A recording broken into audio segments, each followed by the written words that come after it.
सिद्धार्थनगर जिले के गांव में किसानों के सामने गेहूं खरीद का संकट खड़ा हो चुका है। परेशान किसान बिचौलियों को अपना गेहूं बेचने पर मजबूर हैं। दूसरी तरफ गेहूं खरीद में अधिकारियों की लापरवाही का खामियाजा किसान उठा रहे हैं। खरीद 15 अप्रैल से शुरू होने के बावजूद ज्यादातर किसानों के गेहूं अभी तक खरीदे नहीं जा सके हैं, जबकि वे क्रय केंद्रों पर जाते हैं तो उनसे लखनऊ से मैसेज आने की बात कह करके उन्हें लौटा दिया जाता है। ऐसे में किसान परेशान हैं कि मैसेज कब आएगा और उनका गेहूं कब बिकेगा।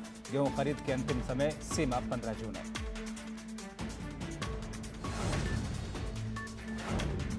कोविड-19 को लेकर के जारी लॉकडाउन के बीच में मजदूरों को रोजगार उपलब्ध कराने के लिए मनरेगा योजना को फिर से शुरू किया गया। इस योजना के शुरू होने से न सिर्फ गांव में खाली बैठे मनरेगा मजदूरों को रोजगार मिला, बल्कि गांव में विकास कार्य तेजी से हो रहे हैं। साथ ही शहरों से गांव में वापस लौट रहे मजदूरों को आर्थिक संकट से निजात भी मिल रही है। इसी कड़ी में गांव में विकास और रोजगार की हकीकत का R9 टीवी ने जायजा लिया, जहां पर उत्तराखंड के कई गाँव में जाकर के स्थितियों से रूबरू करवाया। बलिया के गांव हनुमानगंज में दूसरे प्रदेशों से लौट रहे मजदूरों की कमाई के अवसर भी अच्छे मिल रहे हैं, यानी कि तस्वीरें मिली जुली हैं। कोरोना के चलते लगे लॉकडाउन में किसानों को काफ़ी नुकसान हुआ है। लॉकडाउन के साथ ही इस बार मौसम ने भी किसानों की कमर तोड़ दी है। हालांकि इन दिनों में गेहूं की कटाई की जाती है और यूपी सरकार ने किसानों को राहत देने के लिए ऐलान किया था कि सरकार किसानों की गेहूं खरीद को लेकर के संजीदा है। इस बार किसान गेहूं क्रय केंद्र पर नहीं, बल्कि गेहूं क्रय केंद्र खुद किसानों के खेतों में जाएंगे। गोंडा जिले में गेहूं खरीद के लिए कुल 100 क्रय केंद्र बनाए गए और जिले को 71,000 मैट्रिक टन गेहूं खरीद का लक्ष्य दिया गया। लेकिन खाद्य एवं विपणन विभाग किसानों से गेहूं खरीद करने के बजाय इस लक्ष्य को पूरा करने की आंकड़ेबाजी में जुटा है।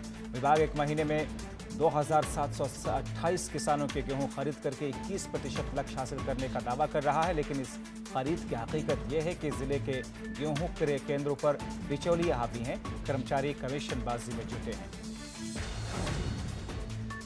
कौशाम्बी के बाजपुर गांव में सोशल डिस्टेंसिंग के साथ में राशन की दुकानों से लगे लोग राशन खरीद रहे हैं। बाजपुर गांव के लोगों को कोरोना संक्रमण से बचाव के लिए हर तरह की सुविधा मुहैया कराई जा रही है। इसके साथ ही साथ राशन की व्यवस्था के लिए लोगों के लिए भी वहां पर तमाम तरह की गाइडलाइंस दी गई। इस गांव में सैनिटाइजेशन का काम भी निरंतर किया जा रहा है।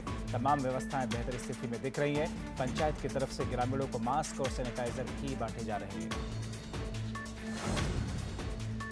स्वच्छ भारत अभियान के तहत देश भर के गांव में शौचालय बनाने के लिए हर गांव के प्रधान के खाते में 12,000 रुपए सरकार की तरफ से भेजे गए थे। लेकिन सरकारी मदद के बावजूद गांव में शौचालय के निर्माण कार्य अधूरे पड़े हैं। ऐसे में इन शौचालयों के अधूरे पड़े होने की वजह से लोग खेतों में जाने को मजबूर हैं। ग्रामीणों का आरोप है कि ग्राम प्रधान और सचिव की मिलीभगत की वजह से लोग शौचालय से वंचित हैं। कोरोना संकट के चलते लोग लॉकडाउन में लोगों के सामने जिंदगी गुजारने और मुश्किलों का अंबार उनके सामने है। रोजगार की समस्या खड़ी हुई, इसी को लेकर के सरकार के द्वारा सभी जिलों में शुरू कराया गया मनरेगा का काम इन दिनों ग्रामीणों और प्रवासी लोगों के लिए सरकार की सबसे बड़ी कल्याणकारी योजना साबित हो रही है। मुरादाबाद के गांव डिंडोरा में मजदूर काम के दौरान सोशल डिस्टेंसिंग और सैनिटाइजर का समय समय पर इस्तेमाल भी कर रहे हैं। साथ ही साथ में सभी श्रमिकों के द्वारा मास्क भी लगाया जा रहा है। वहीं पर संकट के हालात से गुजर रहे देश के मजदूर अपने गांव में ही मिल रहे रोजगार से ग्रामीण और प्रवासी श्रमिक बहुत खुश हैं।